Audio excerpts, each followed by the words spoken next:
Las consecuencias del desprecio.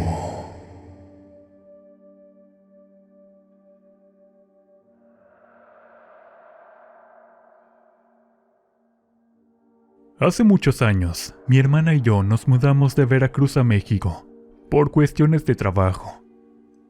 Al principio nos costó un poco adaptarnos, pero después ya sentíamos la ciudad como nuestra. Salíamos todos los viernes a bailar a las discos de esos tiempos. Nos divertíamos mucho, y poco a poco fuimos conociendo más gente y haciendo más amigos. Solo estudiamos hasta la secundaria, así que, a pesar de tener 20 y 18 años, solo nos dedicábamos a trabajar. Yo trabajaba de mesera en un restaurante llamado Las Cazuelas, y mi hermana en una tienda de ropa. Pero la verdad no le pagaban muy bien, así que posteriormente logré que la contrataran en el mismo lugar que a mí. Ella siempre tuvo muchos pretendientes.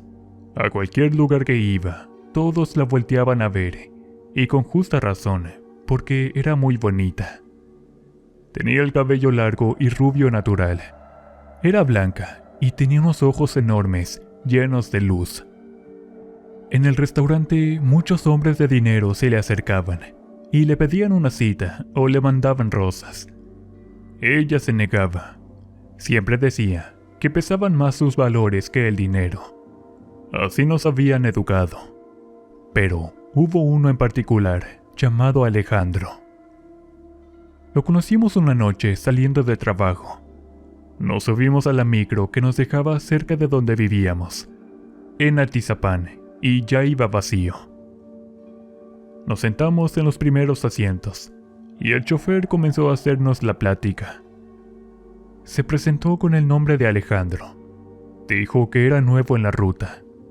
Era un joven simpático. Su cabello era negro, tenía las cejas pobladas, bigote y la piel blanca. Nos preguntó si éramos de ahí, pero le dijimos que no, que habíamos llegado de otro estado a trabajar. La verdad, al principio nos dio miedo, porque íbamos solas, pero conforme iba pasando el tiempo, la conversación fluía más. Yo me di cuenta que Mercedes le había llamado la atención, porque se dirigía más a ella, y estaba más interesado en lo que ella respondía. Cuando nos bajamos del autobús, mi hermana y yo platicamos sobre ese suceso, y le pregunté que si le había llamado la atención a Alejandro. Ella dijo que no era su tipo. Y así comenzamos a verlo más frecuentemente, algunas veces en el microbús. Y poco a poco comenzó a acercarse mucho más a mi hermana Mercedes, quien solo lo veía como un amigo. Ella era muy buena gente, y no le gustaba hacer sentir mal a los demás. Pero llegó el punto en el que Alejandro ya estaba obsesionado con ella. Siempre le daba regalos, flores, chocolates, tarjetas e incluso vestidos muy bonitos. Ella siempre decía que no le interesaba ese chico. Le parecía a veces prepotente, y además era mucho más grande que ella. Salimos un par de veces con él y con sus amigos a bailar, pero siempre terminaba enojado o triste porque Mercedes siempre le decía que lo único que quería de él era su amistad. Es por eso que dejamos de frecuentarlo, e incluso comenzamos a irnos en otros microbuses que nos dejaban cerca, porque Mercedes ya no quería tener mucho contacto con él, y no quería que se siguiera ilusionando. Pero como él tenía su número, le marcaba en repetidas ocasiones. Había días en las que les llegaba a marcar hasta 100 veces. Era algo un tanto enfermo, pero la verdad no le dimos importancia, porque estábamos acostumbradas a que Mercedes siempre recibía mucha atención. Pasó un buen rato, y mi hermana Mercedes conoció a otro chico, un nuevo empleado del restaurante donde trabajamos, quien le parecía encantador y muy atento.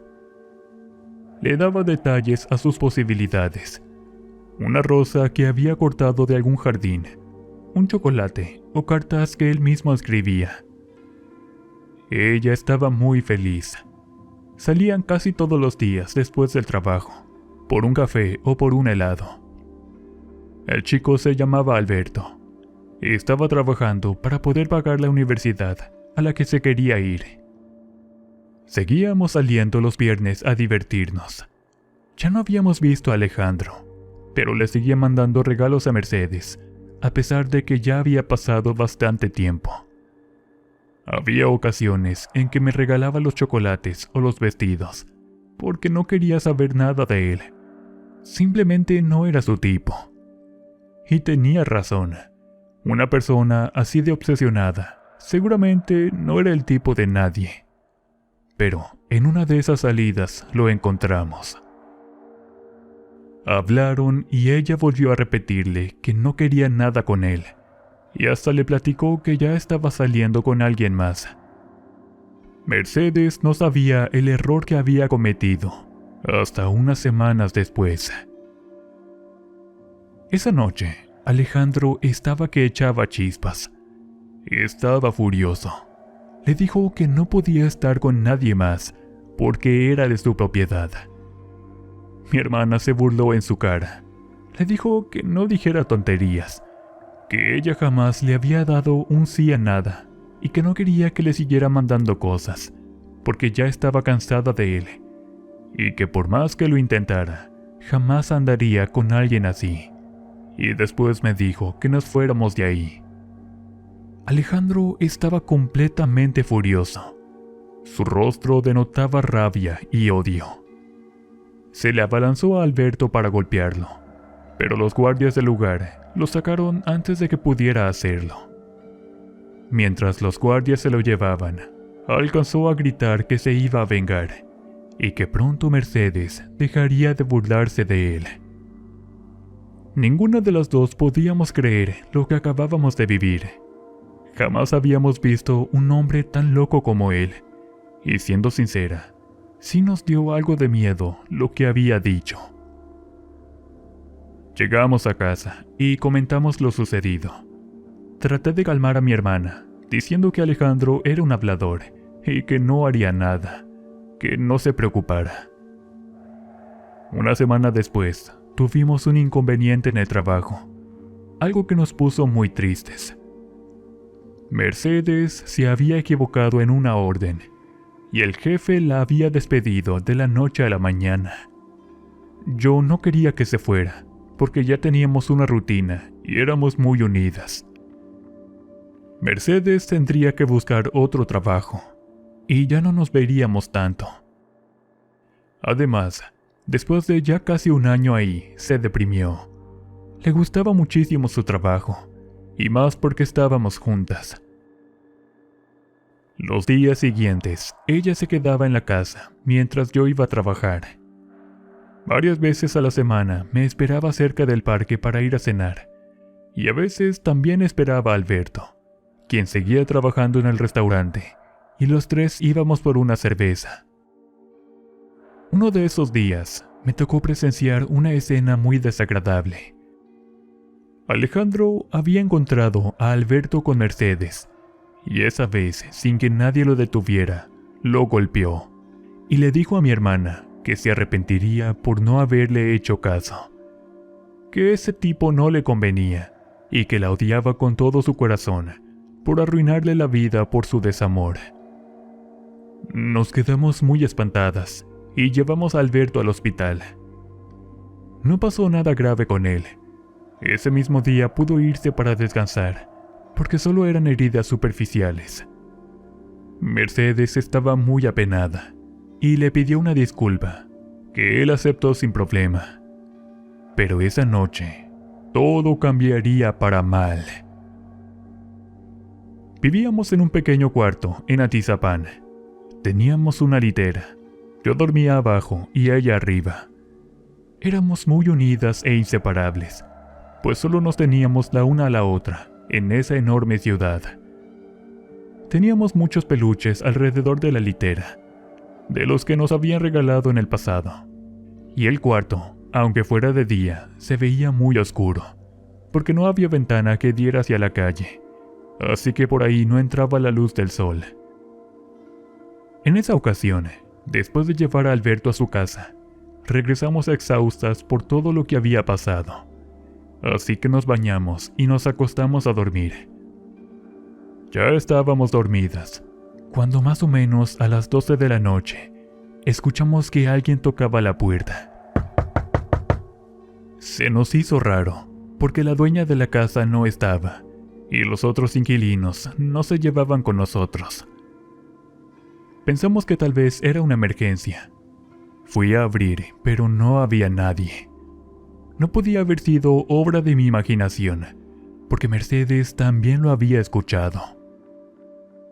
Me volví a acostar, pero volvieron a tocar la puerta unos segundos después, esta vez más fuerte. Salí enojada y vi para todos lados, buscando a quien estuviera haciendo sus bromas. No había sido un buen día, y ese tipo de cosas era lo que menos necesitábamos. No vi a nadie por ningún lado. Entonces le dije a mi hermana. Ella se asustó, pero me recomendó que me acostara e intentara dormir, que no hiciera caso a eso. Tenía razón, era la mejor opción. Me relajé y cuando estaba a punto de dormir, algo pasó. Uno de los peluches que funcionaban con pila comenzó a cantar. Era un osito cariñosito que le habían regalado a Mercedes un año antes, y ya tenía mucho que no escuchábamos su fastidiosa voz. Ella se levantó de la cama y bajó a ver el oso. Lo revisó y se dio cuenta que ni siquiera tenía pilas. ¿Cómo era posible que estuviera cantando? Molesta y algo asustada, me pidió dormir conmigo. Yo acepté sin problemas. Alrededor de las 3 de la mañana, Mercedes me despertó muy asustada. Le pregunté qué le había sucedido, y me dijo que había tenido una horrible pesadilla, en la que se veía a ella misma siendo enterrada viva. Me dijo que se sentía muy real, que no podía respirar. Sentí un escalofrío, pero le dije que solo era una pesadilla, que no se preocupara, porque estábamos juntas y nos cuidábamos la una a la otra. Al día siguiente, todo empeoró, porque Mercedes se levantó sintiéndose muy mal y con muchos granitos en los brazos, como si algún bicho la hubiera picado. Me dijo que tenía dolor de cabeza y de cuerpo, como si hubiera corrido un maratón. Le dije que podía quedarme a cuidarla si era necesario, pero ella no quiso para no molestar. Le di una pastilla para el dolor y me fui preocupada al trabajo. Sentía una presión en el pecho. Tenía el presentimiento de que algo no iba bien. La jornada pasó rápido, y cuando llegué a casa, me topé con una escena que me dio mucha preocupación. Vi a Mercedes en un rincón del cuarto, hecha bolita, como si hubiera visto un fantasma. Estaba pálida, y las gotas de sudor rodaban por su cara, aunque hacía mucho frío. Le pregunté que si estaba bien, y me dijo que no, que algo la estaba persiguiendo.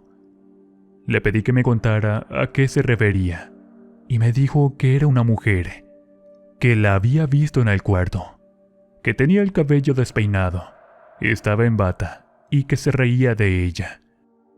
Me contó que toda la mañana, desde que me fui, esa mujer estaba en una esquina y que no se había ido hasta ese momento que llegué.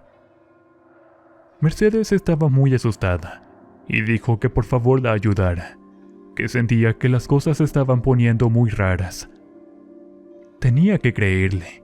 Ella jamás me mentiría sobre algo así.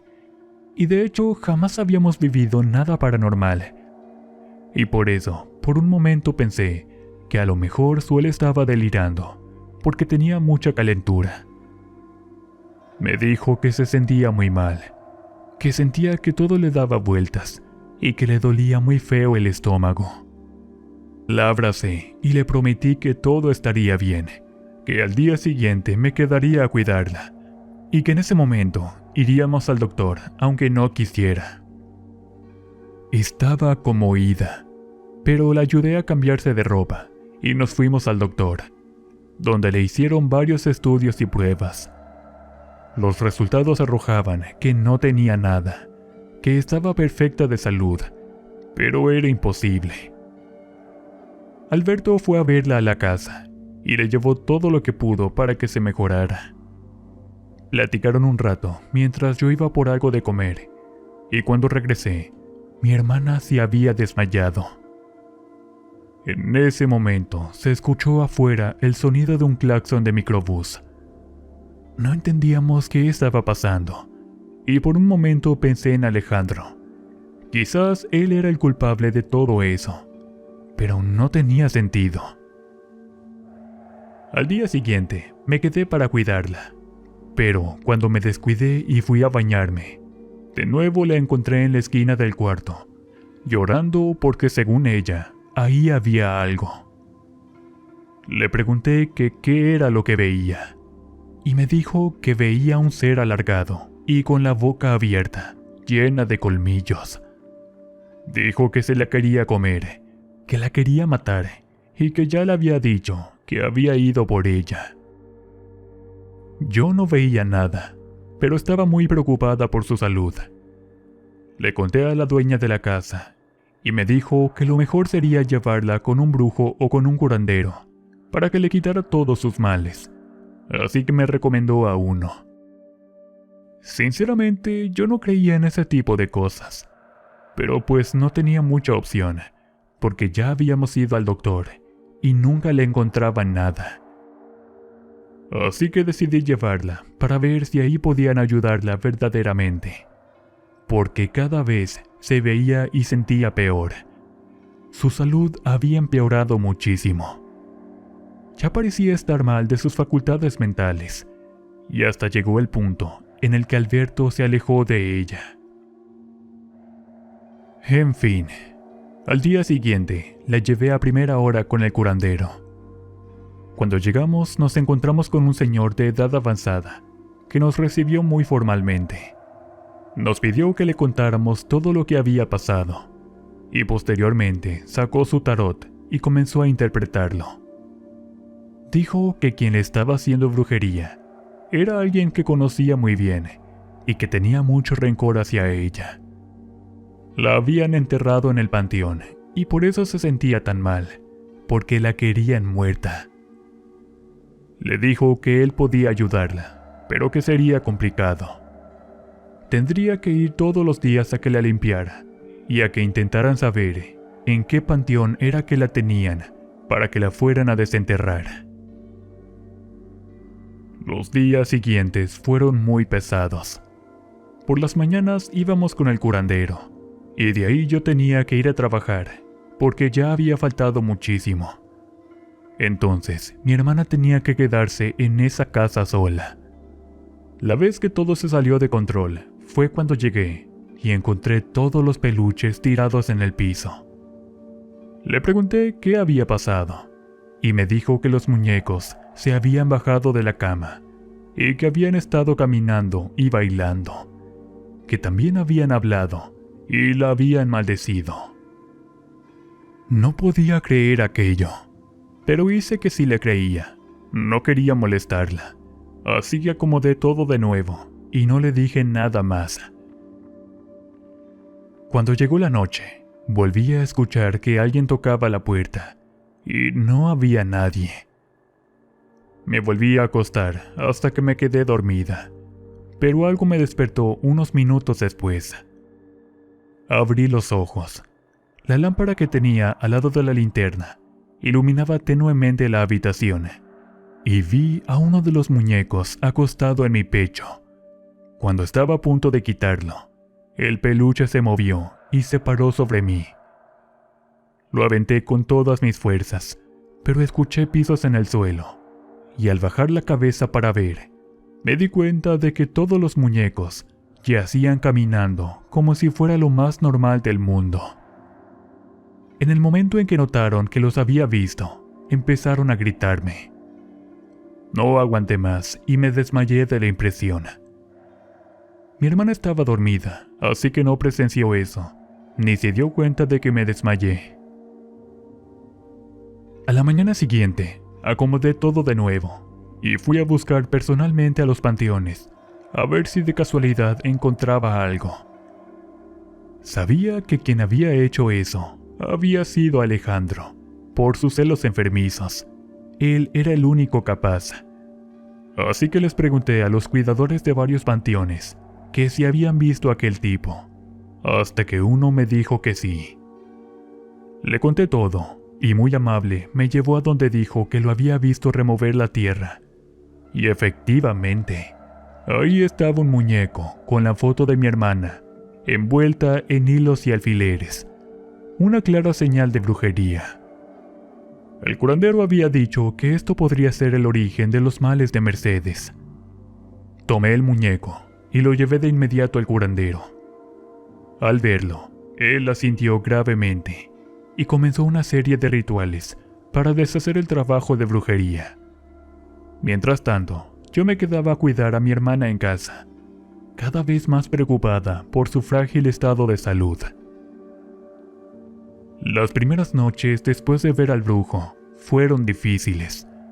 Aunque Mercedes seguía viendo cosas y teniendo pesadillas, su fiebre comenzó a disminuir.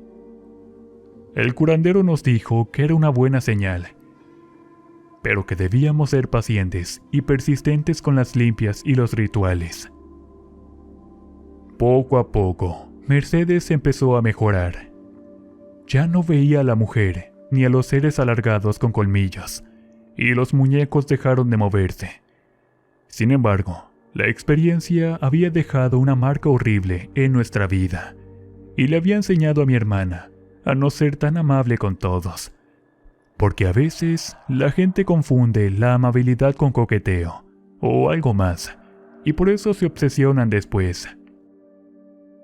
Pero lo peor de todo fue un día en el que Mercedes ya estaba mucho mejor y le llegó un paquete. Teníamos mucho miedo de abrirlo, pero la curiosidad nos ganaba. Lo abrimos lentamente y nos topamos con algo asqueroso. Era una cabeza de cerdo en descomposición, llena de gusanos y un olor asqueroso que impregnó toda la habitación. Llevaba una nota que decía: «La venganza es dulce, y si no estás conmigo, no estarás con nadie. Alejandro». Esa fue la gota que derramó el vaso, y por esa razón decidimos mudarnos y seguir viendo a varios brujos para que protegieran a mi hermana del mal que le quería hacer ese hombre. Ella se sentía profundamente preocupada y triste por todo lo que le había pasado, porque ya habíamos logrado estar estables en Atizapán, y también en nuestro trabajo nos iba muy bien. Y por un hombre loco y vengativo, todo se había ido a la basura. Y lo peor de todo, era que Alberto ni siquiera valió la pena, porque fue un cobarde. Afortunadamente logramos mudarnos a un lugar lejos de ahí, y jamás volvimos a ver a ese hombre loco y malo que quiso acabar con la vida de mi hermana. Ya pasaron muchos años, pero jamás podré sacar de mi mente la imagen de los peluches moviéndose como si tuvieran vida propia. Eso es algo que me traumó de por vida.